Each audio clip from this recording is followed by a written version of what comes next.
የትናየት ማለት የጀግናዋ አሊ በርኬ ልጅ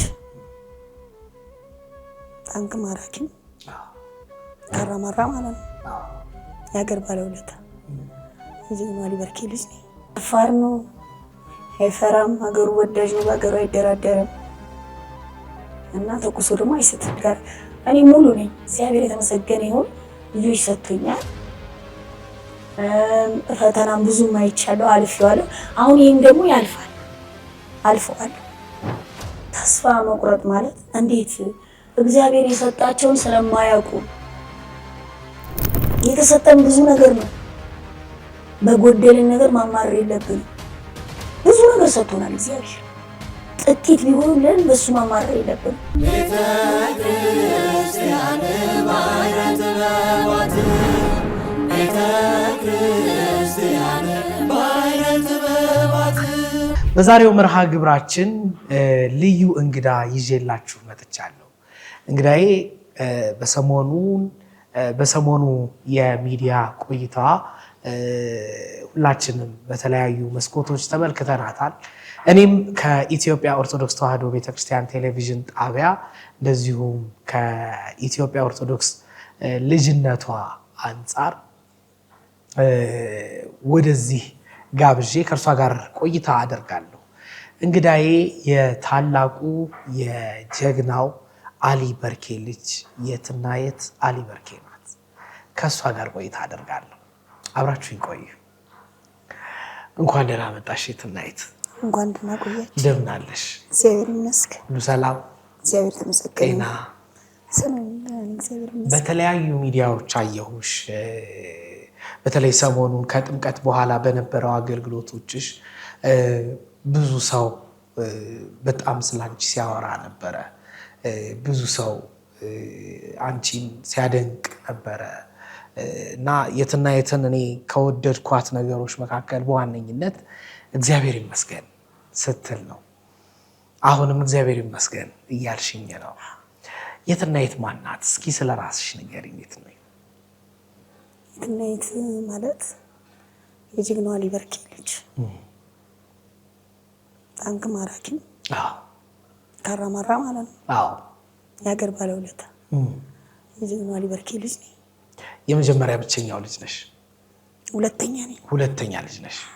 የጀግና ልጅ መሆን ስሜቱ እንዴት ነው? እስከ ቅርብ ጊዜ በተለይ ካራማራ ድል ሲነሳ አሊ በርኬን ብዙ ሰዎች ያስታውሱታል። በተለይ ታንክ በማረኩ ከመንግስትም በጣም ትልቅ ችሮታ ነበር የተደረገለት፣ አድናቆትም ተበርክቶለት ነበርና የጀግና ልጅ መሆን ስሜቱ እንዴት ነው? የጀግና ልጅ መሆን በጣም ደስ ይላል። የጀግና አሊ በርኬ ልጅ መሆን በመሆኔ እኮራለሁ። የሀገር ባለውለታ ልጅ ነኝ።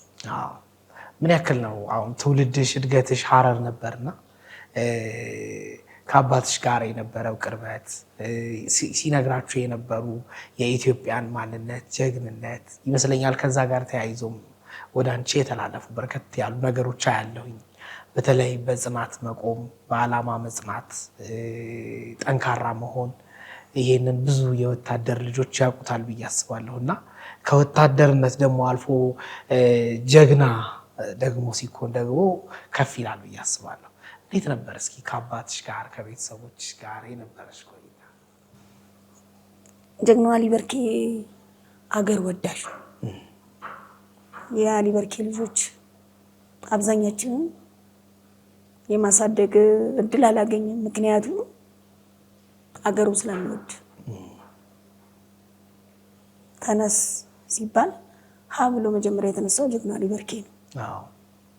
ገና የ15 ዓመት ልጅ ሆኖ እንደነገረ ከዛም በኋላ ያው ጀግንነት ከዘር ያው አደን በሚወጡበት ጊዜ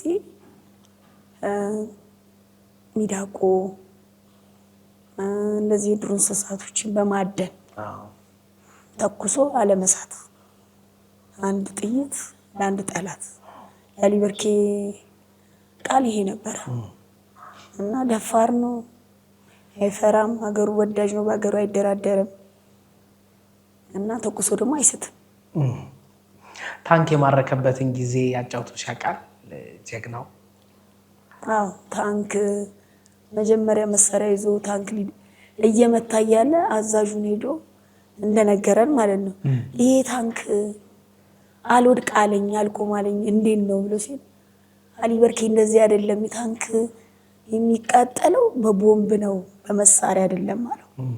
ከዛ ሃና እሺ ከዛ ያንን ቦምብ ይዞ ሄዶ ታጥቆ ከስር ተሽሎክልኮ መጨረሻ ፊልሚያ ሰዓታቸው ላይ ያለችው የካራማራ ድል ያቺ ነበረች እግዚአብሔር ጋራ እና ሄዶ ሁሉም ጦር አለቀ። ሶማሌም እየገፋች እየመጣች ነበረ። 5 ታንኮች ሲቀሩ እንዴት አድርጌ ልጣላቸው እነዚህን ታንኮች ሲል ታንኩ በመሳሪያ አይወድቅም በቦምብ ነው ብሎ የሱ አዛዥ ሲነግረው እሺ እንደምን ብሎ ቦምቡን ይዞ ሄዶ 3ቱን አቃጥሎ 2ቱን ማርኮ ይዞ መጣ። ስለዚህ ያንን ጊዜ በጣም በአድናቆት ነበረ ያወራሽ ይነግርሽ የነበረው። ብዙ ጊዜ ከታሪክ አዋቂዎች ጋር ስንቀመጥ በተለይ የራሳችን ደግሞ ሲሆኑ ብዙ ምስጢሮችን ስለ ሀገር ስለ ጀግንነት ይነግሩናል ብዬ አስባለሁኝ።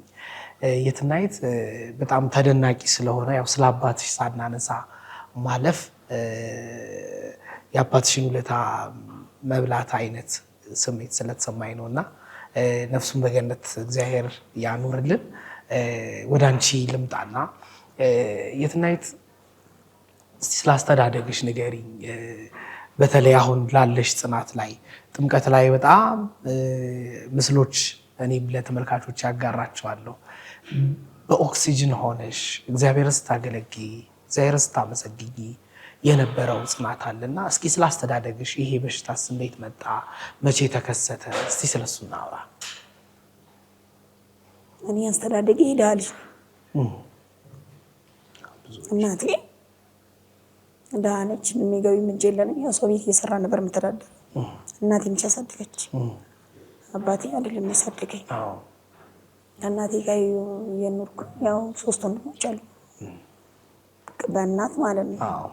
ከልጅነቴም ጀምሮ በመስራት ከእናቴ ጋር አብሬ እሰራለሁ። ያገኘሁትን ስራ ያው ድህነትን ለማሸነፍ እሰራለሁ። እግዚአብሔር የተመሰገነ ይሁን። ብሰራ ግን ስራው እንዳለ ሆኖ ግን በቤተ ክርስቲያን ከልጅነቴም ጀምሮ አልቀረም። ያደግኩበት አጥቢያዬም ቅዱስ ገብርኤልና ቅዱስ ጊዮርጊስ ነው። ከዛ አልቀረም እና ከልጅነት ጀምሮ እምነቱ ያደግኩበት የጠነከርኩበት ስለሆነ ምንም ነገር ቢመጣም ወደኋላ አይደለም። ይሄ በሽታ ሳይፈጠር በፊት ነበር ሻንቺ ቤተክርስቲያን። እንዴት ነበር የቤተክርስቲያን ፍቅርሽ ያደገው? እኔ አባቴ ሙስሊም ነበር መጀመሪያ። እሺ አሁን ነው 4ኛ ሚስት ወደ ክርስትና ያመጣችው።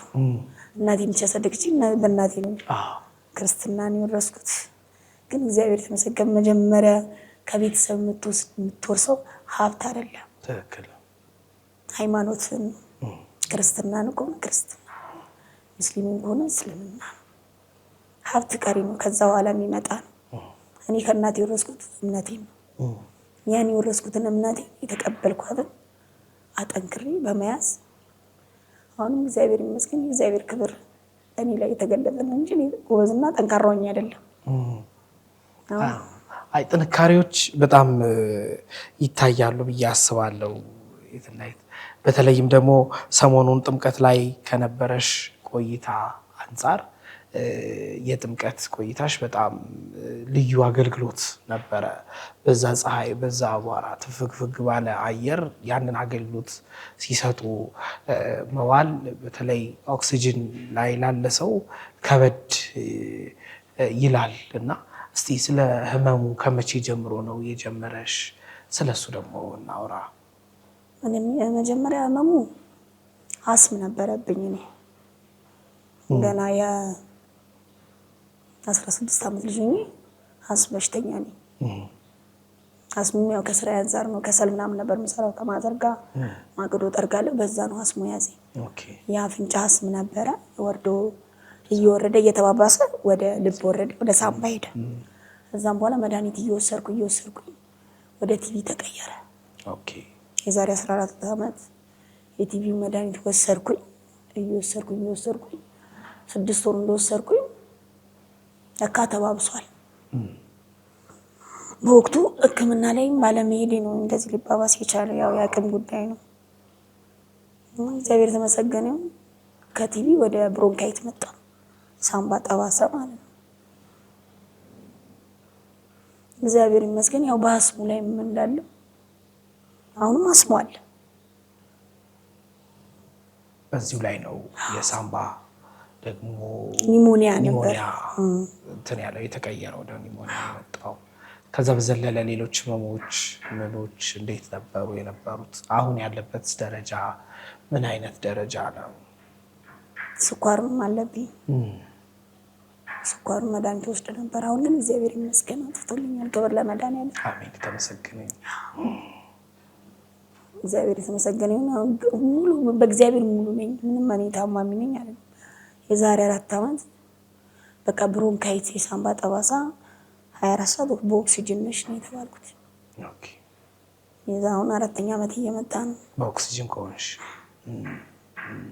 እና ያው ኦክሲጅን ካወጣ ከነቀልኩኝ ሳምባው ራሱን ችሎ ስለማይተነፈስ ስለማይሰራ የኦክሲጅን ነው የሚረዳው። እና ይሄን ኦክሲጅን እጠቀማለሁ። እና ተጓዳኝ በሽታዎች ብዙ ይመጣሉ። ኢንፌክሽን፣ ጉንፋን፣ ብዙ ነገር። ያን ኢንፌክሽኖች ተደጋጋሚ ተጋላጭ ነኝ እኔ። በተለይ ኒሞኒያ ያለበት ሰው ለብዙ ኢንፌክሽኖች ይጋለጣል። እግዚአብሔር የተመሰገነ ይሁን። በኦክሲጅንም ኖርኩ። ማንም ያኖረኝ ነው መድኃኒዓለም። 4 ዓመት በኦክሲጅን። እግዚአብሔር የተመሰገነ። ይሄ ህመም ከተከሰተ በኋላ በጣም ብዙ ፈተናዎች አይተሻል ብዬ አስባለሁኝ። ከኦክሲጅን ከመግዛት ጀምሮ ማለት ነው በጣም ጀምሮ ከሱ ጀምሮ ያሉ ደግሞ የማህበራዊ ህይወቶችም ደግሞ መቃወሶችም ጭምር ይመጣልና እስቲ ስለገጠመሽ ስለነበርሽበት ነገሮች እስቲ አጫውች። እኔ ይሄ ህመም ከያዘኝ ጀምሮ ያው አንዳንዴ ግንዛቤ የሌላቸው ማህበረሰብ አለ። እኔም ላይ የሚደረግ ነገር ነው። አብዛኛውን ኦክሲጅን የምናውቀው ሆስፒታል ነው እንጂ ሰው ልጅ ኦክሲጅን አርግቶ እንደሚንቀሳቀስ ግንዛቤ የለኝም እኔ በራሴ ማለት ነው። እና ይሄን ኦክሲጅን ካርኩኝ ጀምሮ ብዙ ፈተናዎች ገጥመውኛል። ያን ፈተናዎች እኔ በጸጋ ተቀብያቸዋለሁ። አንደኛ ነገር ቤት ኪራይ እስከ ማጣት፣ ኦክሲጅን ይፈነዳል እስከ ማለት። ኦኬ። ሁለተኛ ነገር ደግሞ ልጆቼም ወንዱ ልጅም ከልጆቻችን ጋር ትጫወት እናት ህመም ይተላለፋል እስከ ማለት እና በአንዳንድ ያለውበት ማህበረሰብ ብዙ የማይረዳኛል።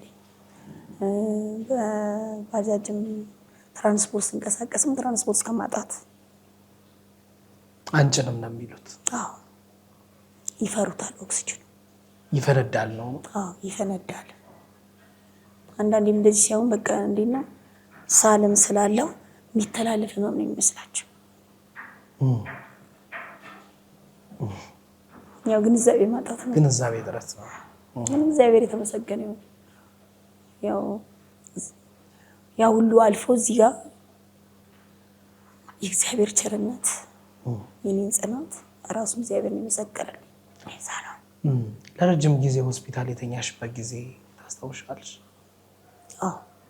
እንዴት ነበር ያ ጊዜ? እስቲ ንገሪ ስለሱ። በጣም ይከብዳል። ያው ሆስፒታል ውስጥ ሆነ ውጭ አየር አታይም። በዚህም ግድግዳ ነው፣ በዚህም ኦክሲጅን ነው የምታየው፣ በዚህም ያው ዶክተር ነው የምታየው።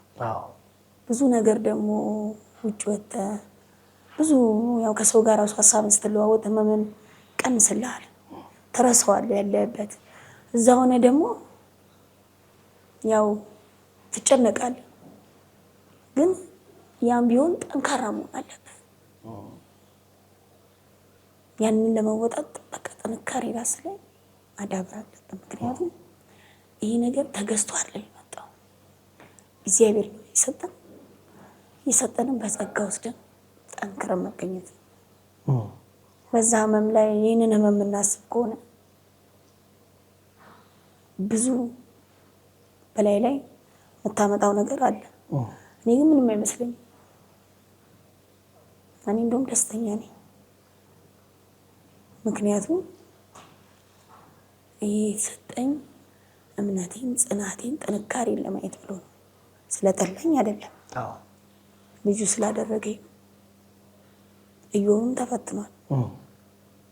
መጽሐፉን 38 ዓመት ተፈትኗል። እኔ መቼ ፈተነኝ? አልነካኝም። ምክንያቱም የተሰጠኝ ነገር ብዙ ነው። ኦክሲጅን ጎደለችኝ ብዬ አላማርም። ተመስገን ብዬ ነው የምቀበለው።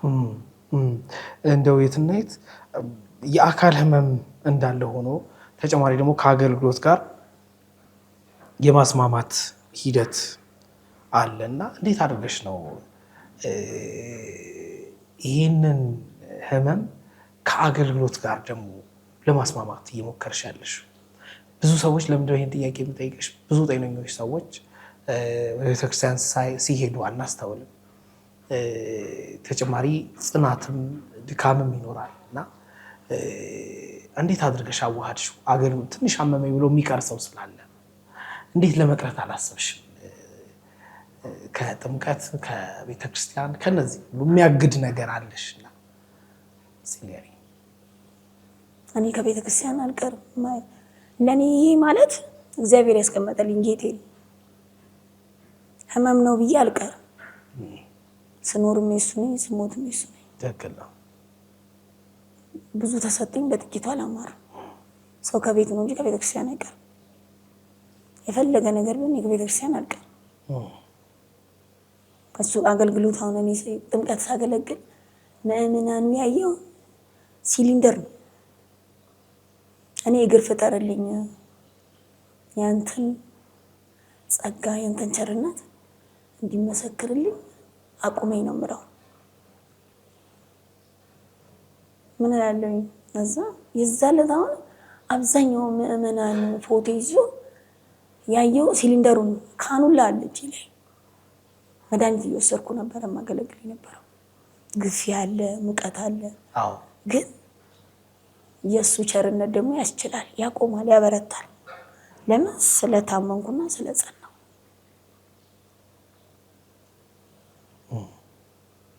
ይህንን ጽናት ከየት አመጣሽው?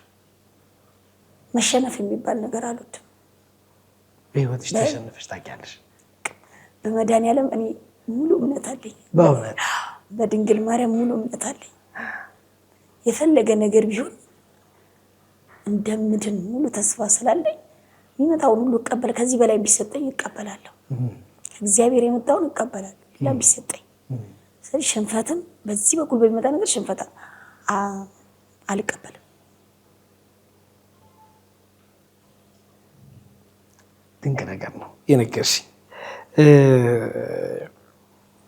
ህመሙ ሳስበው የጸጋ ምንጭም የሆነልሽ ይመስለኛል። እንቅፋት አልሆነብሽም። በጸጋ ስለተቀበልሽው እግዚአብሔርን ስላላማረርሽ ይመስለኛል። እና እንዴት ነው የጸጋ ምንጭሽ አድርገሽ ስትቀበዩ በቤተሰቦቼ ዘንድ ትንሽ መከፋት ሊፈጥር ይችላል። በእምነትሽ መሸርሸር ላይ በእግዚአብሔር መኖር ላይ ራሱ ብዙ ሰው ሲታመም ጥያቄ ሊያቀርብ ይችላል እና ይህንን ነገር እንዴት አስተናገድሽ? ይህ ህመም ሲሰጠን ከቤተሰብም ከማህበረሰብም ብዙ ነገር ደርሶብኛል። እስከ መጠላት ግን እግዚአብሔር አልጠላኝም።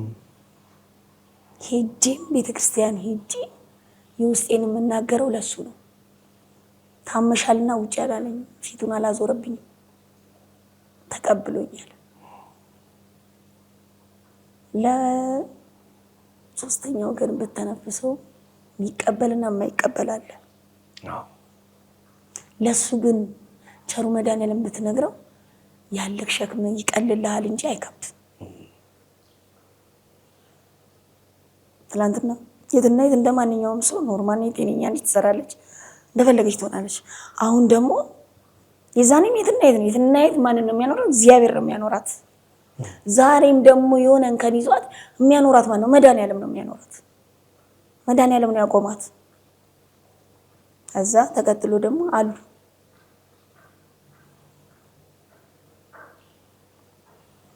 እኔ የፈለገ ነገር ቢሆን ይህንን የተሰጠኝን እንደ ጸጋ ነው የምቆጥረው። ልጆችሽ በዚህ አልተከፉም? ቤተሰቦች በዚህ አልተከፉም? ምን አስተናገድሽ ከነሱ ዘንድ? ይከብዳል። አንዳንድ ቤተሰብ ያው እንዲህ ብሎ ልቡና ይስጣቸው ነው የምለው። የጠሉኝ ወደው አይደለም፣ ግን እንደዚህ ነው ብዬ አይደለም። ምክንያቱም እሱ አይጠላንም። እኔ ልቡና ይስጣቸው ነው የምለው። እኔ ሁሉ ዘመድ ጠልቶኛል። ይሄን ህመም ካየው አይሲም ገብተሽ ብትሞች ተብያ ብዙ ነገር ተብያለኝ። ግን መድኃኒዓለም ደግሞ እኔን አቁሙ እያሳያቸው ነው። የእሱ ይበልጣል፣ የእመቤቴ ማርያም ይበልጣል። እኔ መልስ የለኝም፣ መልስ አንተ ስጣቸው ብዬ ለሱ ነው የምነግረው። እሱም ደግሞ መልስ እያሳየኝ ነው። ሞታለች ትላንት የተባለችው የትና የት ዛሬ ቆማ አደባባይ ላይ እንዲህ ሲመሰከርላት መድኃኒዓለም ራሱ ሲመሰክር ምን እንደሚባለው እኔን ታማሚ ነሽ፣ አትረቢም፣ አትሰሪም፣ ዋጋ የለሽም ነው ዋጋ እንዳለኝ በርበረቱ ታቦት ፊት ተመሰከረልኝ። ክብር ለመድኃኒዓለም። አሜን። የተመሰገነ እንደው የትና የት በህመም ውስጥ ሆነሽ በሰው ፊት ስትቆሚ ሰዎች እንዲያይሉሽ የምትፈልጊው ነገር ጥንካሬሽን ነው ወይስ መድኃኒዓለም በአንቺ ላይ እያደረገ ያለውን ተአምር ነው? ብዙ ጊዜ እልህ አንዳንዴ ያው ይሄን ጥያቄ ለምን እንደምጠይቅሽ ከህመማችን አንጻር ትግል ስለምናደርግ አልወደቁም ለመባል ብዙ ነገሮች እናደርጋለን እና እጅ መስጠትም ደግሞ አንዳንዴ አንፈልግም። እንዳልሽ ደግሞ አንቺ መሸነፍ አትፈልጊም እና ይህን ጥያቄ የሚያነሳሁት ለዛ ነው። ማን እንዲገለጽ ትፈልጊያለሽ በአንቺ? መድኃኒዓለም በእኔ ሳይሆን በሱ ቸርነት፣ የመድኃኒዓለም ቸርነት ስራ ድንቅ ታምሩ በሱ ላይ እንዲገለጽ ፈልገው። እኔ ደካማ ነኝ። እዛ ጋር ቁሞ እኔ የእሱ ቸርነት ነው የሚገለጠው። ለካ እግዚአብሔር እንደዚህ ያኖራል፣ እንደዚህ ያስችላል። የእሱ ቸርነት የእመቤቴ ማርያም አማላጅቷ ናቲ የእሷ እንዲገለጥ ነው የምፈልገው።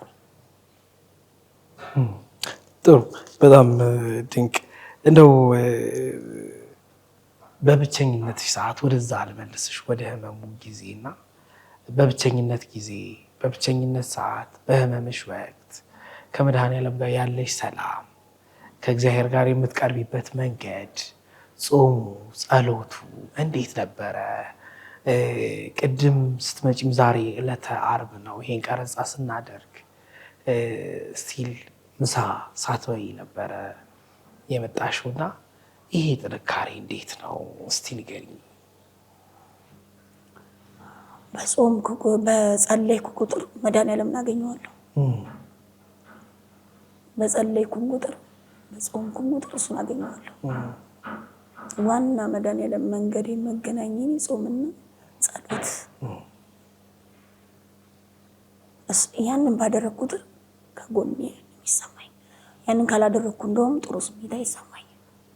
ብዙ ጓደኞችሽም አብሮ የመጣ ጓደኛሽንም ልጅሽ፣ ወንድምሽ እግዚአብሔር የሰጠሽ ስጦታሽ እሱን ጆይን እናደርገዋለን ከቆይታ በኋላ።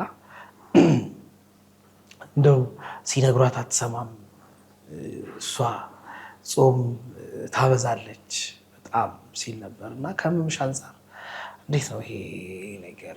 አልፈተነሽም? አልከበደሽም? እንደውም ጠንካራ ሆኜ ነው የምገኘው። ያው ከነሱ ጋር ህመሙ ይጎዳታል። ያው እኛ በነፃ እየተነፈስን እየደከምን እሷ በኦክሲጅን ሆና ለምን ለእኔ ነው። እኔ ደግሞ ካልጾምኩኝና ካልጸለይኩኝ ካልሰገድኩኝ የማገኘው አይመስለኝም። በራሴ ራሴንም ሳልጎዳ ፈጣሪንም ሳላስጨነቅ ዋናው መንገዴ ጾም፣ ጸሎት፣ ስግደት ነው። ያን ሳደርግ ደግሞ ጠነክራለሁ፣ እጸናለሁ። ብዙ ነገሬን ከመድኃኒዓለም ጋር እንትን እላለሁኝ። በቃ ጥሩ ስሜት ይሰማኛል። እና በጣም ነው ደስ የሚለኝ እኔ ስጸልይ፣ በተለይ ጸሎት እኔ እንጃ እግዚአብሔር የተመሰገነ። ክብር ለመድኃኒዓለም። መድኃኒዓለም በእኔ ላይ እየተገለጠ ነው። አሁን መንገድ ላይም ሲሄድ እንደዚህ ማለት እንዴ ይላሉ። ይኖራል። እኔ አይደለሁም እግዚአብሔርም እንደዚህ ያኖራል ወይ ነው። ማን እየተገለጠ ያለው? እሱ። ክብር ለመድኃኒዓለም። አሜን። ክብር ለመቤቴ። አሜን። እንደው በዚህ ህይወት ይሄ የህመም ህይወት ውስጥ አንዳንድ ሰው ስላገለገለ እግዚአብሔር ቶሎ ፈጥኖ የሚሰማው ፈጥኖ የሚያደርግለት በአገልግሎት በጸና ቁጥር ማለት ቶሎ ነገሮች የሚሳኩለት አድርጎ የሚያስብ ሰው አለ ብዬ አስባለሁ። እና በአገልግሎት ውስጥ ሆኖ አለመሳካት ቢገጥም ማለት በቃ አሁን አንቺ አዳፕት አድርገሽው እየኖርሽ ነው። ውጪ ድረስ ሄደሽ ካልታከምሽ አይሲ ውስጥ 1 ዓመት ካልቆየሽ መዳን እንደማትቺ ሲነገርሽ ሰምተሻል። እና ይሄ ሁሉ ልብሽ ተቀብሎት እያመሰገንሽ እያገለገልሽ ነው። እና እግዚአብሔር ስላደረገልን ብቻ ነው ማመስገን ያለብን ብለሽ አታስብም ብዬ አስባለሁ። እና በዚህ ጉዳይ እስኪ ለብዙ ሰዎች ምክር የሚሆንም ነገር ከአንቺ ህይወት ጋር አድርገሽ ብትነግሪ። እግዚአብሔር ሁሉ ነገር ሰጥቶናል። ምክንያቱም በጎደለን ነገር ማማረር አንችልም። አሁን ለ5 ሰከንድ አፍና አፍንጫ እንዲይዘን መቆየት እንችላለን? እስትንፋስም ማን የሰጠው? እግዚአብሔር ነው። ማመስገን የለብንም? በጣም እሺ። ሌላው ቢቀር አሁን ብርሃንን ወስዶ ጨለማን ያመጣል። እንደ ቤት ኪራይ ክፈሉ ብንባል ከፍለን እንችላለን? አሁን ቀኑን ሙሉ ዋልን አይደል? አዋለን በቸርነቱ ልክ 12 ሰዓት ቀኑን ሙሉ ያዋላችሁበትን ክፈሉ ብንባል እንችላለን? ለሱ ምንድነው ተመስገን። ጠልቶን አይደለም ወዶን የተሻለ እያዘጋጀልን። እኔ አሁን አንዳንድ ሰዎች ይማረራሉ፣ ተስፋ ይቆርጣሉ። ተስፋ አይቆረጥም በእግዚአብሔር ተስፋ አይቆረጥም። በእናት በአባት በወንድም ሰልችቶን ልንቆርጥ እንችላለን። ቸሩ መድኃኒዓለም ልጆቹን አይጥልም፣ አይተው። ስራ መሳካት ላይ መጣ ይችላል፣ ትምህርት ላይ ይስተካከል ይችላል። እግዚአብሔር ደግሞ የተሻለውን እያዘጋጀ ነው ለልጆቹ። ታማኝ አባት ነው። ትዕግስትን፣ እምነት፣ ጽናት ካለ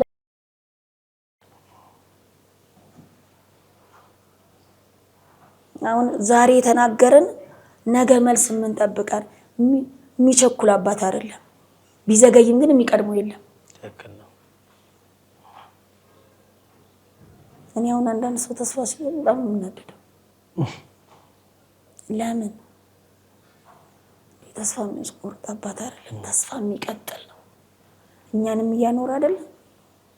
አዋፋቶች እኮ ሲኖሩ አይዘሩም አያጭዱም።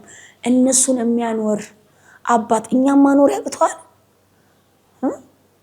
አያቅተውማ። ትዕግስት ይፈልጋል፣ መቻል፣ መጽናት፣ መጠንከር። የማይደረግ ነገር የለም፣ ይደረግልናል። ባይሆንስ አሁን ቅድም ካነሳሁልሽ አንፃር 1 ዓመት ሙሉ አይሲ ውስጥ ተኝተሽ ከትራንስፕላንት ወይንም ደግሞ ንቅለ ተከላ የሳምባ ንቅለ ተከላ ቢደረግልሽ 1 ዓመት ሙሉ አይሲ ውስጥ እንደምትገቢ ተገልጾልሽ በቃ እኔ አልድንም ከዚህ በኋላ ብለሽ ተስፋ የቆረጥሽበት ጊዜ ሊሆን ይችላል ብዬ የማስበው። ምናልባት 1 ዓመት ሙሉ አይሲ ውስጥ ገብቼ ባልድን ናምን እንዲህ አይነት ሀሳቦች ይመጣሉ ብዬ አስባለሁ። እና አስበሽ አታውቂ የሆነ ተስፋ የቆረጥሽባቸው ጊዜያት አልነበሩ? እኔ አልቆርጥም ተስፋ። እግዚአብሔርም በዶክተሮችም ይገለጣል። እኔ አይሲ ብገባ እግዚአብሔር በ3ኛ ቀን ሊያነሳኝ ይችላል። አላዛርንም አስነስቷል። መጻጉዕም 38 ዓመት ያልጋ ቁራኛ ነበረ። በአንድ ቃል ነው የተነሳው። እኔ ዓመትም ሆነ 2 ዓመት ቢባልም እግዚአብሔር ግን ከኔ ጋር ስለሆነ ያቺን ቀን እጠብቃታለሁ። የሱ አይሲ አይደለም የፈለገውስ ብገባ የመድኃኒዓለም ቀን እጠብቃለሁ። ሞት አልፈራም። እኔ እምፈራው ኃጢአት ነው። ከእግዚአብሔር ጋር ሳልገናኝ እንዳልሞት ፈራው። እኔ ስሞትም የሱ ነኝ ስኖርም የሱ ነኝ። አይሲም ገባው የተለየ ሰማይ ቤት አልሄድም። እዚህም ሆነ የተለየ የሰማይ ቤቴን ያብጅልኝ ነው የምለው። እኔ አልፈራም። እኔ ሞት አይሲም 1 ዓመትም 2 ዓመትም ተስፋ አልቆርጥም። እኔ እቀበለዋለሁ። ግን በመድኃኒዓለም ሙሉ እምነት በድንግል ማርያም ሙሉ እምነት ስላለኝ በ24 ሰዓት ውስጥ ሊያስነሳኝ ይችላል። ትክክል ነው። ተነሽ ሊለኝ ይችላል። እውነት ነው። ስለ ልጆች እስኪ እናውራ። ከልጆች መካከል ቤተክርስቲያን የሚያገለግሉ ልጆች እንዳሉሽ አውቃለሁ። በብዙ ትግል በብዙ ፈተና ውስጥ ሆነሽ እያሳደግሻቸው ነው። እስቲ ስለ ልጆች ስለ ቤተሰብሽ ደግሞ ንገሪኝ። ልጆች አሉኝ። አንድ ሴት አንድ ወንድ አሉኝ። እሺ። ሴቷም ያው ቤተክርስቲያን ቅዱስ ገብርኤል ሰንበት ተማሪ ነች። ያው እዛው ሰንበት ትምህርት ቤት ታገለግላለች። ወንዱ ደግሞ አሁን ያለው ደብረ ሊባኖስ ገዳም አብነት እየተማረ ነው። በጣም ጥሩ። ያው አብነቱን የጀመረው ዘንድሮ ነው። ግን እንቁጣጣሽ ላይ ሆስፒታል ነበርኩኝ። ራቅ አድርጌ እናስቀምጠው የሚወሰንኩት እኔ ጋር ካለው እግዚአብሔር እጅ ያለው ይበልጣል። እኔ ለልጄ አርቲፊሻል ነኝ። የመድኃኒዓለም እቅፍ ግን ለልጄ ትክክለኛ ዋስትና ነው 100%። ምክንያቱም እንቁጣጣሽ መጥቶ አበባ እያዞረ አንተ ከልጆቻችን ጋር እንዳትጫወት ይባላል። ለምን? እናትህ ሳምባ በሽተኛ ስለሆነች እናትህ ህመም ይተላለፋል ይሉታል። ይመጣና እማ እንዲህ ነው ሲል ተዋቸው፣ ጸልይላቸው ይባለው። እናት ነኝ ሳይሰማኝ አልቀርም፣ ይሰማኛል። ይሁን ተዋቸው። አሁን ይሄ ልጅ ይሄንን እያሰበ ነው ትምህርት ቤት የሚማረው። አሁን ክረምት ላይ ነው እንደዚህ የተባለው አይደል? ይሄ ልጅ ትምህርት ቤት ሲገባ ደግሞ ነገ ምን እንደሚባለው ወሰድኩና ደብረ ሊባኖስ ገዳም አስገባለሁ። ስንት ዓመት ነው? የ9 ዓመት ልጅ ነው። አሁን ከተለያየን 4 ወር አለፈን። እንኳን ለእግዚአብሔር ቤት እንዲያገለግል አባቱ ቤት እንዲያገለግል ቀርቶ ለሰውም አሳድጉልኝ ብለህ ትሰጣለህ። ትክክል ነው። ለሞትም ይሰጣል አይደለም? ሞትም ያለ ነገር አለ። ግን የሰጠኝ እግዚአብሔር ነው። የእግዚአብሔርን ቤት አገልግሎ እንዲያድግ ነው የሰጠው። እናትና ልጅ መለያየት ይከብዳል በጣም። ለኔ ደግሞ ቀላል ነው። ለሰው አይደለም ለአባቴ ነው የሰጠሁት። ለሰጠኝ እንዲያገለግል የሰጠሁት። አሁን እግዚአብሔር ተመሰገነ። አሁን ጥሩ ሁኔታ ላይ ነው ያለው። ያው እኔ አብነቱንም አጥቢያ ማስተንት ማለት አይቀርም። ግን አጥቢያ ላይ ካለው እዛ ይሻላል። አንደኛም ነገር አባቶች ስር ቁጭ ብሎ ትምህርት ሲማር ስለኔ መጾም መጸለይ እናቴን እንዲያርግልኝ ነው እንጂ ሌላ ነገር የሚሰማው ነገር የለም። የአባቶች ምክር ደግሞ ክርስትናም እንዴት እንደሆነ በዛውም ጠንክሮ ያድጋል። እንዴት አሰብሽው ግን ወስዶ ወደ ገዳም ልጅን መላክ እንዴት አሰብሽው? እኔ ቢፈቀድልኝ እንደውም ሴቷን ባስገባ ደስተኛ። ማለት ከኛ ጋር ካለው ህይወት እዛ ያለው ህይወት ይበልጣል። ያለው ሰላም፣ ያለው ፍቅር፣ ያለው በእምነት መጽናት። ያው ከተማ ያለውንም መንገድ ማለት ያቀል ልክ ነሽ። አዎ እዛ ያለው ሰላም አለ። በቃ እዛ ጋር ስትሆን ምንም ነገር የምትሰማው ነገር የምታየው የለም። በቃ አንድና አንድ ጾም ጸሎት ነው። በቃ እኔ ቢፈቀድልኝ ሴቷን ማስገባ እንደው ራሴ ቢፈቀድልኝ ራሱ በባ ደስተኛ ነኝ። እኔ እውነት የዚህ ከንቱ ዓለም ህይወት እኔ ምንም አይመስለኝም። በቃ ካሁን በኋላ የቀረውን እድሜን ከእግዚአብሔር ጋር እኔ ሙሉ ነኝ። እግዚአብሔር የተመሰገነ ይሁን። ልጆች ሰጥቶኛል። ፈተናም ብዙም አይቻለሁ፣ አልፌዋለሁ። አሁን ይሄም ደግሞ ያልፋል። አልፈዋለሁ። አሁንም አልፎ እያወራሁት ነው። እውነት ነው። በጣም በህይወቴ ተፈተንኩኝ፣ በጣም ተፈተንኩኝ፣ አለቀስኩኝ፣ አዘንኩኝ የምትዩ ቀን የትኛው ቀን ነው? እስቲ ስለዛ ቀን እናንሳ። በጣም የተፈተንኩት ሆም ኦክሲጅን ነች ተብዬ ኦክሲጅን እንዴት እንደሆነ አላውቅም። ኦክሲጅንም የለኝም። የትም የት ደግሞ ካለ ኦክሲጅን መኖር አልችልም። ከዛ የሆነች ኦክሲጅን አንድ ወንድማችን ሰጠኝ። እሷ የዛን ሰዓት በቀን 3-4 አሁን ያልኩ ልጄ በለው በቃ እሱ 4-5 እየሄደ ኦክሲጅን ያስሞላል። ሰው ባጃጅ እየሄደ ለኔ ሳይሆን ለነሱ ከበደኝ። የሚከፍሉት ዋጋ የትናየት ብቻዋን አይደለም እየሞተች ያለችው፣ አብረውኝ ያሉ ልጆች አብረው እየሞቱ ነው። የወጣት ጊዜያቸውን አልተጠቀሙበትም። እኔ ደግሞ የሚያሳፍር ነው ህመሜ፣ አላፈሩብኝም። በቃ እነሱ ትልቅ በረከት አግኝተዋል እኔም በማገዛቸው። እኔ በእንደዛ ነው ከኔ የበለጠ እነሱ ተፈትነዋል። እኔ አንደኛውን ህመሙን ይዤዋለሁ፣ ግን እኔን ደግሞ ለማቆየት ብለው የሚያረጉት ጥረት የሚያረጉት ግብግብ እነሱ እንደውም ከኔ በላይ ጠንካራ ናቸው። በቀን 4-5 ኦክሲጅኗ ታስተነፍሳለች። 4-5 ነበር የሚሄዱት። እግዚአብሔር እንደ መልአክ የሰጠኝ ማለት ነው። መጀመሪያው ሳይደግ ሳይጣላ የሚባል የለ እንደሚት ተረቱና እኔ እንጃ እኔ ያቺን ቀን አረሳት እና የቤት ኪራይ ያጣሁባትን ቀን የአንድ ጀግና የሀገር ባለውለታ ልጅ ሆነ ሀገርን የሚያል እንግዲህ አባት ከሆነ ሀገርን የሚያል አስረክቦ ነፃ አውጥቶ አንተ ቤት አናከራይም ሲሉ እንደሚሰማ በብር ለመኖር ጊዜያዊ ቤት እምቢ ሲሉክ ምን ይሰማሃል? የዛን ሰዓት ነው የተሰማኝ። ዛሬ አባቴ ቀና ብለህ ባየኝ ኖሮ አንተ አገር አቁመን ለኔ አንድ ክፍል ቤት የሚያከራየኝ አጣው ብያለሁ። ያቺን ቀን ስለተደረጉት እንቅስቃሴዎች ደግሞ እንዳውራ። ሰሞኑን በተደረገው ከጥምቀት በኋላ በተደረጉ እንቅስቃሴዎች ከታዋቂው ቲክቶከር ከአዶናይ ጋር ተገናኝተሽ ነበር። ከዛም በኋላ ከኢትዮ ኢስታንቡል ባለቤት ጋር ተገናኝተሽ ነበረ። ከዛ በፊት ደግሞ የነበሩ የጓደኞችሽ በዛ አካባቢ በሐረር ያሉ አንዳንድ ልበ ቀናዎች ያደረጉት እገዛ ነበረ። ያቺ እገዛ ናት ወደ ትልቁ የመራችሁና እስቲ ስለተደረጉልሽ እገዛዎች ናትናኤልም ስላለ ከሱ ጋርም እርግጥ እናወራለን። ግን አንቺ በጣም እንድታመሰግኝም እና ደስተኛ ሆነሽም ስላየን በተደረጉት ነገሮች ስለሱም እስቲ እናውራ። እንዴት ነበረ? መጀመሪያውን እኔ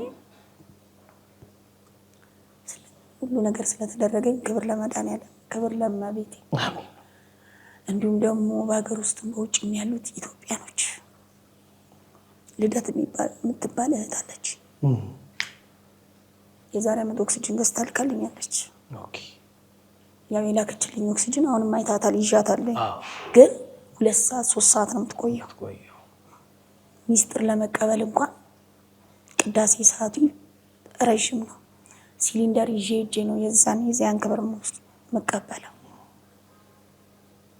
እሷም ኦክሲጅን አሁን ደክማብኛለች፣ ግን ብዙም ሰዓት አታንቀሳቅሰኝ፣ ወዲያው ትዘጋለች።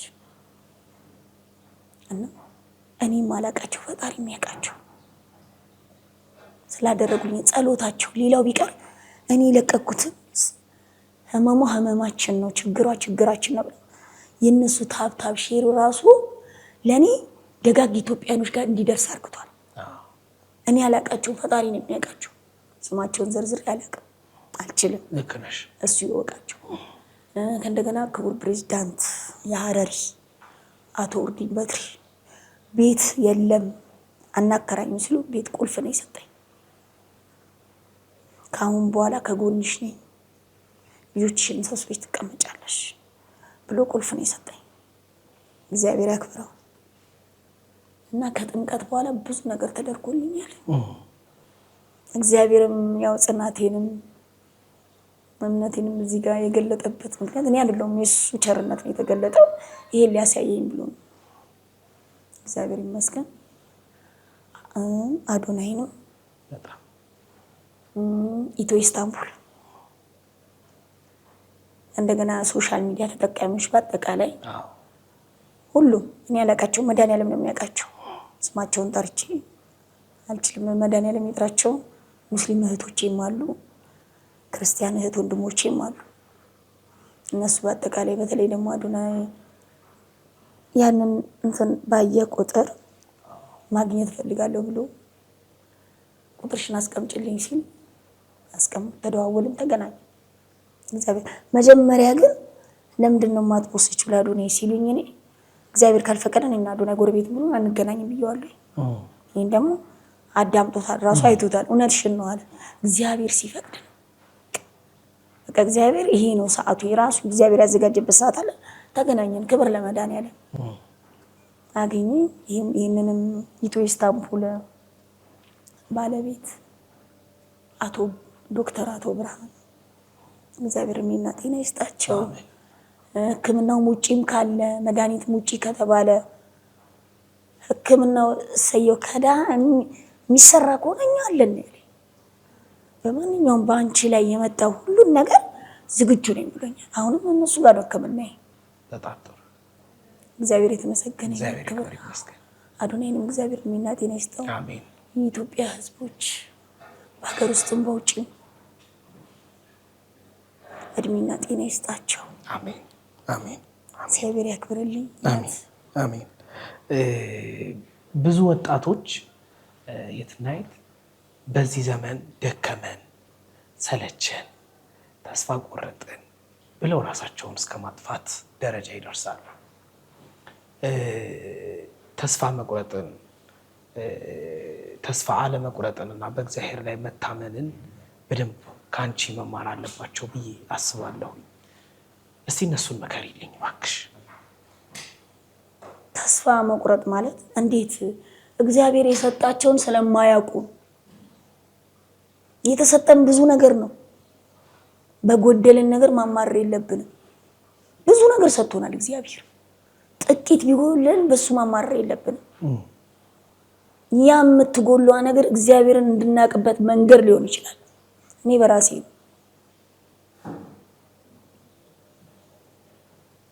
እናወራለን፣ እናስባለን፣ እንበላለን፣ እንጠጣለን። ተስፋ ሆስፒታል እስቲ ጤነኛ ሰው ሄዶ ሆስፒታል ሄዶ አይሲ ክፍል በሰው እጅ ያለ ተመስገን ብሎ ይወጣል። መተንፈስ የማይችል አሁን እንደኛ አይነቶች ብዙ አሉ በየቤቱ ያልወጡ። እኔ የሆነ ልጅ ነበረ ሰፈር ምርር ብሎት እኔ አሁንስ መሮኛል እኔ አልችልም ማለት ነው። ተመሯች እና ይሄን ኦክሲጅን ተሸከም አልኩት። ህይወት እንዴት እንደሆነች ታይዋልና እዛ ኦክሲጅን ወገቤን አለ እግዚአብሔር ሲሸከመን ከነ ጎዶላችን ከዚህ በላይ ነው ይሸከመን አልኩት። አንተ በነፃ የምተነፍሰውን አየር የትና የት ገዝታ በሰው አሸክማ ነው የምተነፍሰው። ግን ያን ጎዶሎዬን ይዤ መድኃኒዓለምን አግኝቼዋለሁ አልኩት።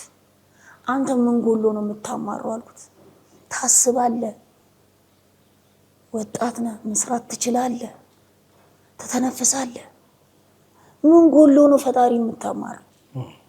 እኔ ጎዶሎዬን ይዤ ነው ፈጣሪ የማመሰግነው አልኩት። ስታመሰግን ደግሞ ባመሰገንከው ልክ ይጨመርልሃል። ስታማር ባማረርከው ልክ ነው ፈጣሪ የሚልክ። እኔ ቆይ አንቺ አለኝ የሚመርሽ መቼ ይመስለኝ? እኔ አይመረኝም፣ ስኳር ተበድሬ እቅማለሁ አልኩት። እና ትልቅ ትምህርት ቤት ሆነሽኛል፣ ካሁን በኋላ አላማርም አለ። እስከዛሬም ላማረርኩት እየተጸጸትኩ ነው አለ። ያንን የሚያል ሲሊንደር ብቻውን እንዴት እንደተሰቃየ እኔና እግዚአብሔር ነው የምናውቀው። በጣም ራሴን አጠፋለሁ ምናምን ይል ነበር። ያንተ ህይወት ለእኔ ትጠቅማለች አልኩት። እሱ ከቆመ ለእኔ ኦክሲጅን ያስገባልኛል፣ ያስወጣልኛል። እንደገና ቤት ውስጥ ያለውን እንቅስቃሴ ከዛ ምን እያልክ ነው የምታነሳው? ተመስገን እያልክ አንሳው አልኩት። አሁን አንቺ ደንበኛ ትምህርት ቤት ነው ይሽልኝ ብሎኝ አሁን ያለች እግዚአብሔር የተመሰገነውን ትንሽ ከእግዚአብሔር ጋር ተቀየረ። ለካ ሰውም እንደዚህ ይኖራል ማለት ጀመረ። እና እኔ ወጣት ሆኖ ጎረምሳ ሆኖ ማማረር እኔ እንጃ እንደው የተሰጠውን አለማመስገን ማለት ነው። ልክ ነሽ በጣም። እስቲ ደግሞ አብሮሽ ከአንቺ ጋር ሲንቀሳቀስ የነበረውን ሲያግዝሽ ከሀረርም ድረስ ወደዚህ ወደ አዲስ አበባ አብሮሽ የመጣ እዛም ደግሞ ባለሽበት ጊዜ በብዙ ነገር ሲያግዝሽ ከጎንሽ የሆነ ወንድማችን ናትናኤልን ወደዚህ እንጋብዘውና ከእሱ ጋርም ደግሞ አብረን ቆይታ እናድርግና እንጨምረውና እንወያይ እስኪ። ክቡራን ተመልካቾቻችን እየተከታተላችሁት ያላችሁት ባህረ ጥበባት ቴሌቪዥንን ነው። ባህረ ጥበባት ቴሌቪዥን በዋሽንግተን ዲሲና አካባቢው የጽርሐ ጽዮን መንፈስ ቅዱስ ቤተክርስቲያንና የምዕራፈ ቅዱሳን ቅድስት አርሴማ ገዳም እየተዘጋጀ የሚቀርብላችሁ ልዩ ሳምንታዊው መርሃ ግብራችን ነው። እንግዲህ ከዛሬ ቆይታ እያደረግን ያለ ነው በድጋሚ ከየትና የት አሊ በርኬ ጋር ቆይታ እያደረግን ነው። አብራችሁኝ እንድትቆዩ አሁንም ግብዣዬ ነው። አብረን ቆይ። ክቡራን ተመልካቾቻችን ተመልሰን ተገናኝተናል። እንግዲህ ከየትና የት ጋር አብሮ የመጣ እንግዳ አለን። ከእሱ ጋር ደግሞ ቆይታ እናደርጋለን። አብረን ቆይ። እንኳን ደህና መጣህ ወንድማችን። ራስህን አስተዋውቀን እባክህ። እሺ፣ ስሜ ናትናኤል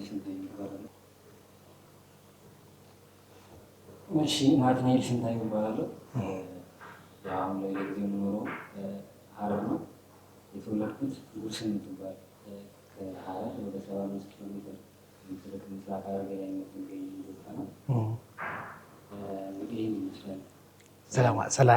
ስለ አንተ ናትናኤል በቅድስት ቤተክርስቲያን በተለይ በሀረር አካባቢ በቤተክርስቲያን አገልግሎት ከሰንበት ትምህርት ቤት አገልግሎት እንደተነሳ ከዛ በኋላ ደግሞ ወደ ዘማሪነት ማዕረግ መጥቶ ደግሞ የራሱ ዝማሬዎች እንዳሉ እናውቃለን እና እስቲ ስለሱም ንገረኝ። እንዴት ነበር አገልግሎት?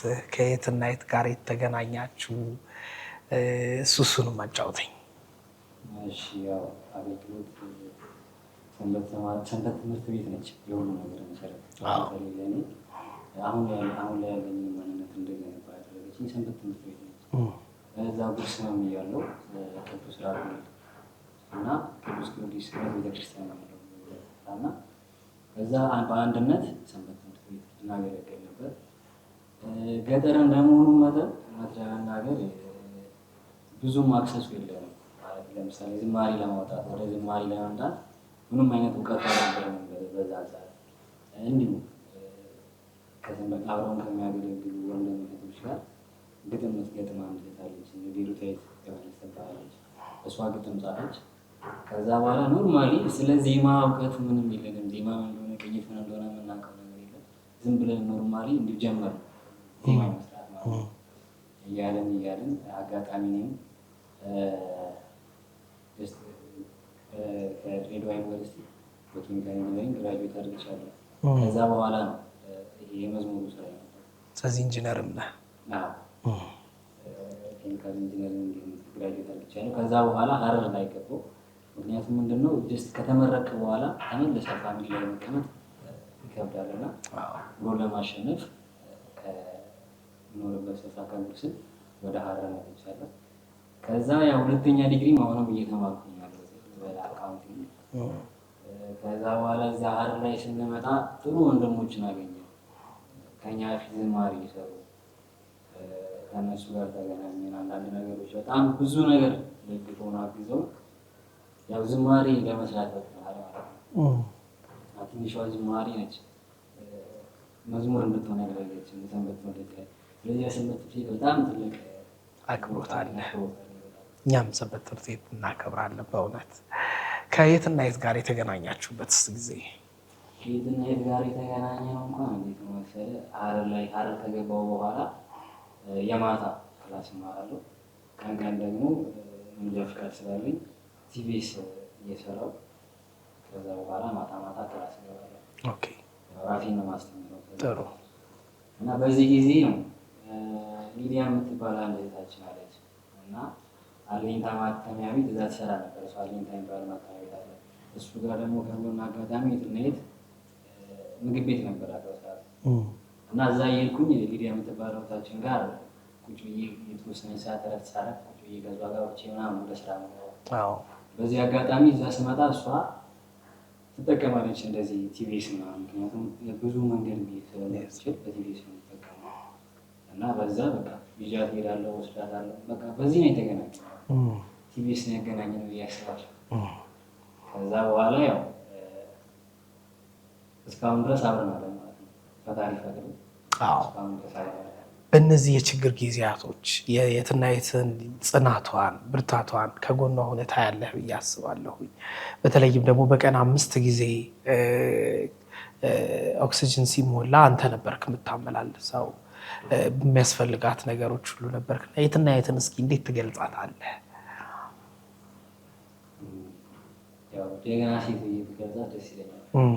ምክንያቱም ሌሎች ማሳደግ አለ፣ ከዛም አልፎ ደግሞ አገልግሎት አለ፣ ቤተክርስቲያን ላይ ማገልገል አለ። ምክንያቱም ስለማውቀው አገልጋይም ስለሆንኩኝ እኛ ሰነፎቹ እንዴት እኛ እንኳን ቅርብ ሆነ ምን ያክል እንደምንሰንፍ አውቀዋለሁ። አገልግሎት ላይ መሄድ እየቻለ ማገልገል እየቻለ አቅሙ እያለን ጉልበቱ እያለን ጊዜው እያለን የምንወዝንበት ጊዜ አለ፣ የምናርፍበት ጊዜ አለ። እሷ ግን በዚህ ሁኔታ ላይ ሆና ለቤተክርስቲያን ያላትን ቅርበት ሳይ እኔ በራሴ ተነክርበታለሁ። እኔ በራሴ ከእሷ ብዙ መማራቸው ነገሮች እና ያው ፈጣሪ ካላበረታ ይሄን ማንም በገዛ ፍቃዱ ያመጣው ነገር አለ እና እግዚአብሔር የሰጣት ጸጋ አለ። ያንን አምናለሁ። እንዳለ የሚያደርገኝ እሱ ማለት ነው። ምክንያቱም እኔ የራሴን ጉልበት አይበታል። እኔ መሄድ እየቻልኩኝ ማገልገል እየቻልኩኝ እሷ ከኔ በልጣ ስትገኝ ናት ማለት አገልግል እያልኩኝ የራሴን ወቅት እንደ መምህር ማለት ይችላል። ናትናኤል ከመጣ አይቀር መቼም አንድ መዝሙር ሳትዘምርልን ብትሄድ ቅር ይለናል። አሁን ያለህበትንም እንቅስቃሴ መዝሙራችሁን በምን እንደሚገኝ እሱንም በዚሁ ትጠቁመናለህ። እሺ፣ መዝሙሮቹ ዘማሪ ናትናኤል ስንታየው ኦፊሻል ዩቲዩብ ቻናል ላይ 2 መዝሙሮች እስካሁን ተለቀዋል። ሌሎችም ደግሞ ተሰርተው ግን ጊዜ እየጠበቁ ያሉ አሉ። ያው ጊዜ ሲፈቅድ ነውና የሚወጣው ኦፊሻል የሚወጣው። ስለዚህ የተሰሩ ስራዎች አሉ፣ በቅርብ ጊዜ የሚለቀቁ አሉ። የተለቀቁም ደግሞ 2 ዝማሬዎች አሉ። አንደኛው የእመቤታችን ቅድስት ድንግል ማርያም እማምላክ የሚል ዝማሬና እንዲሁም ደግሞ ያሳደገኝ የአባቴ የቅዱስ ራጉኤል ዝማሬ ሰርቻለሁ። የ2ቱ ዝማሬዎች ተለቀዋል። ዘማሪ ናትናኤል ስንታየው ዩቲዩብ ቻናል ላይ ታገኙታላችሁ። አንዱን ደግሞ በልል። እሺ፣ የእመቤታችንን ዘመር ደስ ይለኛል። ምክንያቱም እማምላክ የምትለውን ዝማሬ ዜማውን የሰራሁት ራሴ ነኝ። የጌታዬ እናት ትሕትናሽ ልዩ ነው ኪዳነ ምሕረት ቃሉን ተቀብለሽ ይሁንልኝ አልሽ እመቤቴ ማርያም አንቺው ነሽ እመቤቴ ማርያም አንቺው ነሽ እማምላክ የጌታዬ እናት ትሕትናሽ ልዩ ነው ኪዳነ ምሕረት ቃሉን ተቀብለሽ ይሁንልኝ አልሽ እመቤቴ ማርያም አንቺው ነሽ እመቤቴ ማርያም አንቺው ነሽ። ይኩነኒ ብለሽ ቃሉን ተቀበልሽው የዓለሙን ጌታ በማኅፀንሽ ያዝሽው ንጽሕት ስለሆንሽ አሜን ብለሻል መድኃኒዓለምን ማርያም ወልደሻል እማምላክ የጌታዬ እናት ትሕትናሽ ልዩ ነው ኪዳነ ምሕረት ቃሉን ተቀብለሽ ይሁንልኝ አልሽ እመቤቴ ማርያም አንቺው ነሽ እመቤቴ ማርያም አንቺው ነሽ። እናመሰግናለን። ዝማሬ መላእክት ያሰማልን፣ ክብር ይስጥልን። እንግዲህ ቆይታችንን ጠቅለል እናድርገውና እንግዲህ የትናየት አሁን ላይ ብዙ የሚያስፈልጓት እገዛዎች፣ ድጋፎች አሉ። በተለይም በመረጃ መረብ ሁሉም ህዝበ ክርስቲያኑም ኢትዮጵያውያኑም ሁላችንም መረዳዳት ስለሚጠበቅብን አሁን ላይ የትናየት ምን ያስፈልግሻል? እስቲ ለተመልካቾቻችን ግለጭልን። አሁን ያው እግዚአብሔር የተመሰገነውን ክብር ለመድኃኒዓለም። አሁን እኔ ስራዬ ቢቀየርልኝ ልጆቼን ሰብሰብ አድርጌ አሁን ቤት ተሰጥቶኛል፣ እግዚአብሔር ተመሰገነ። ልጆቼን አንድ ላይ ሰብሰብ ብዬ ብቀመጥ፣ በተለይ ደግሞ ስራዬ ቢስተካከልልኝ ስራዬ ላይ ቢስተካከልልኝ ደስ ይለኛል። በጣም ጥሩ። እሱም ጥሩ ነው። ቤት በመሰጠትሽ ባይሆን በጣም እግዚአብሔር የተመሰገነ ይሁን። በጣም እግዚአብሔርን እናመሰግነዋለን። እንግዲህ የየትና የትን የባንክ አካውንት ቁጥር እንዲሁም ተጨማሪ ደግሞ ኮንታክት የምታደርጉባትን እሷን ስልኳን ከስር በሚገኘው ከስር እናስቀምጥላችኋለን። ተመልካቾቻችን የትና የትን እግዚአብሔር ይማርሽ፣ እግዚአብሔር ያበርታሽ እያላችሁ እንድትደግፏት እንድታግዟት በእግዚአብሔር ስም ሁላችሁንም እንጠይቃለን። ስለ ድጋፋችሁ እስካሁን ድረስ ስላደረጋችሁላት ነገር ሁላችሁንም እግዚአብሔር አምላካችን አብስቶ ጨምሮ እንዲሰጣችሁ እንመኛለን። በስተመጨረሻ የምትሉት ነገር ካለ ለዘማሪ ናትናኤል እድሉን ልስጥ። የትና የትም ደግሞ የምጠቀልዩ ነገር ካለ ወደ አንቺ እድሉንም እሰጣለሁ እና ናትናኤል የምትለው ነገር ካለ እባክህ።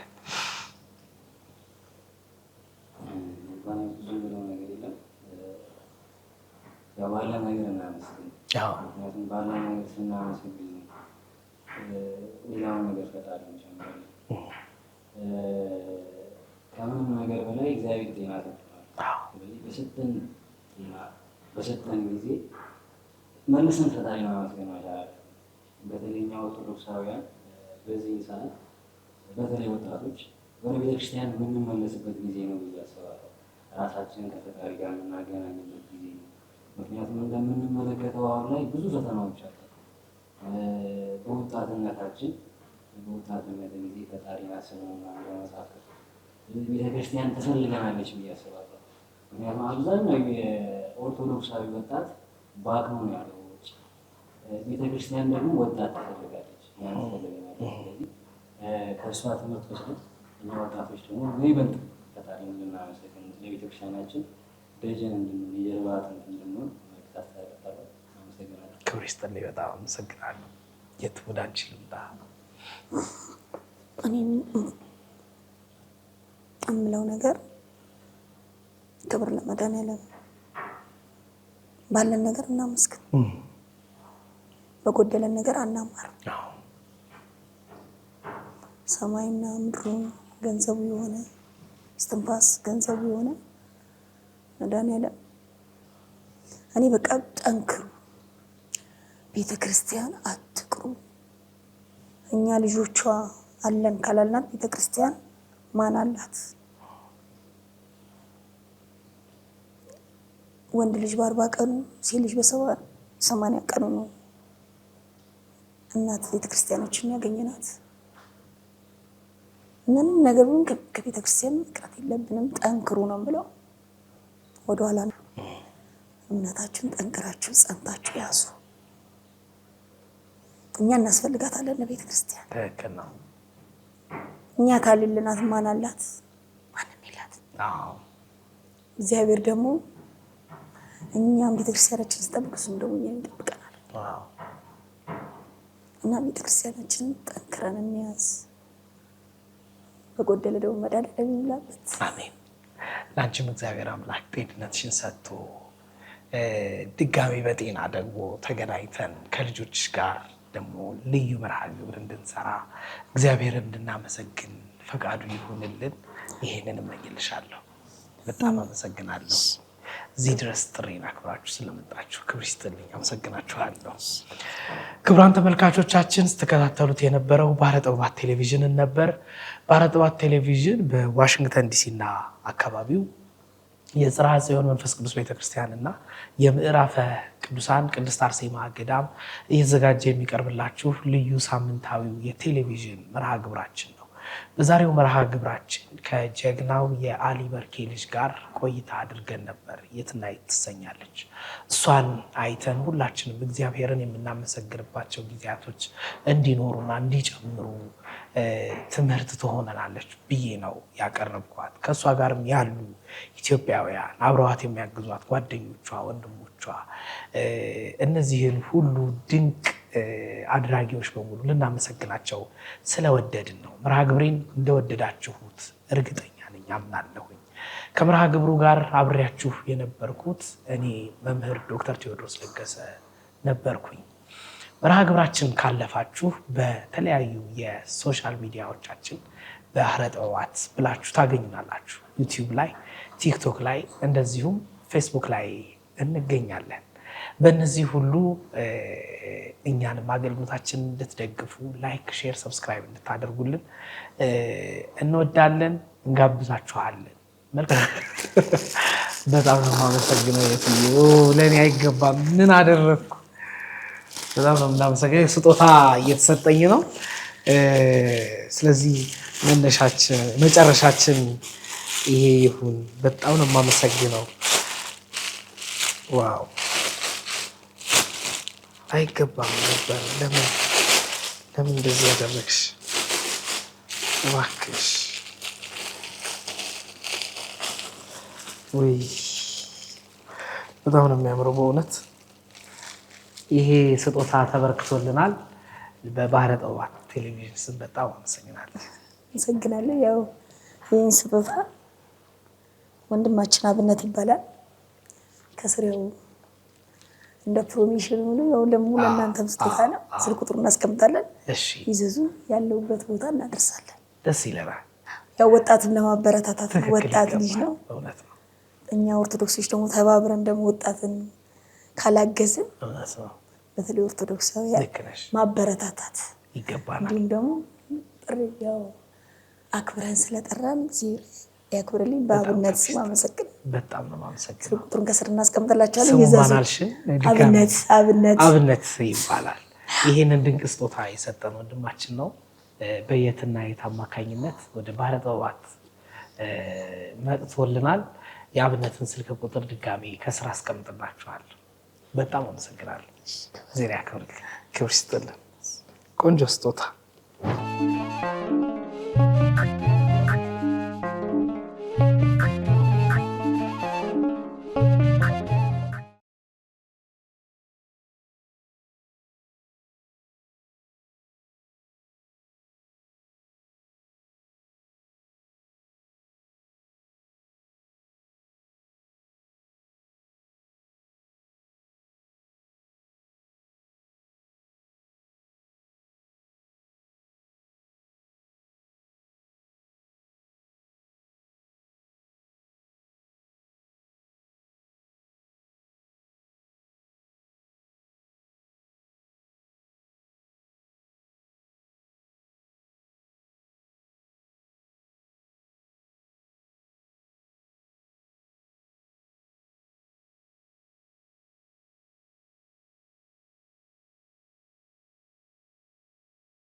ሰላም ጤና ይስጥልን ክቡራን ተመልካቾቻችን እንደምን ከርማችኋል?